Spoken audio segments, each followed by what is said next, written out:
Ndikimi i fuqishëm i këtyre dy emrave të Allahut, shembulli ka të bëjë me vdekjen. Vdekja edhe mëshira janë dy të kundërta. Nëse e shiqojmë bukfalisht, edhe nëse njerëzit nuk ndalen me analizu pak ma thellë edhe mëshirën edhe vdekjen, edhe raportin e mëshirës me vdekjen.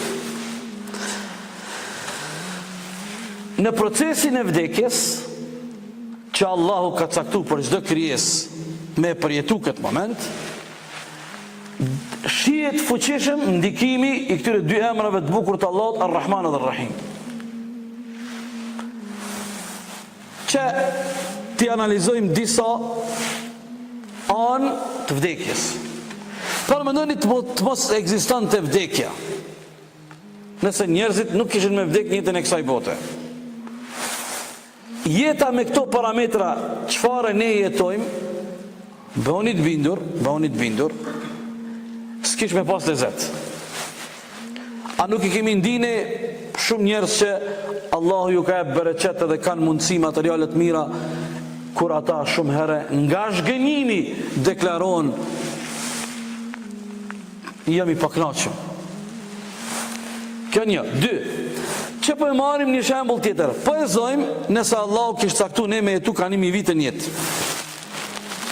A mundesh ti qëtash me imaginu vete 1000 vjet ti me jetu, baba jut ka me jetu 1000 vjet, këtë ka 1000 vjet, mas 1000 vjet me vdek. Ti 1000 vjet, baba jut 1000 vjet, babgjyshi 1000 vjet, po shkojmë. Çka kishte ndodhur praktikisht? Në shtëpinë tënde, në rrethin e afërt, i kishe pas me dhjetra pleq që jonë ka 800-900 vjet.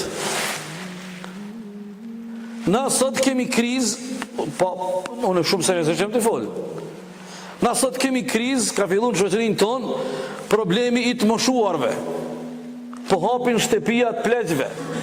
Të moshuarit janë në stres përkundër gjithë dhimbjeve e vujtjeve të pleqërisë e smundjeve, kush ka me na këshyrë. A mundesh tash ti me imagjinu vetën, vetë i ki bo një 900 vjet, babën e ki që aty një 934 vjet, babgjyshin një 970 vjet, djali ti ka bo një 870 vjet, dhe më dhona, a pe kupton qëfar interesant që është kjo? Po është prej rahmetit Allahut vdekja. Është prej rahmetit Allahut vdekja.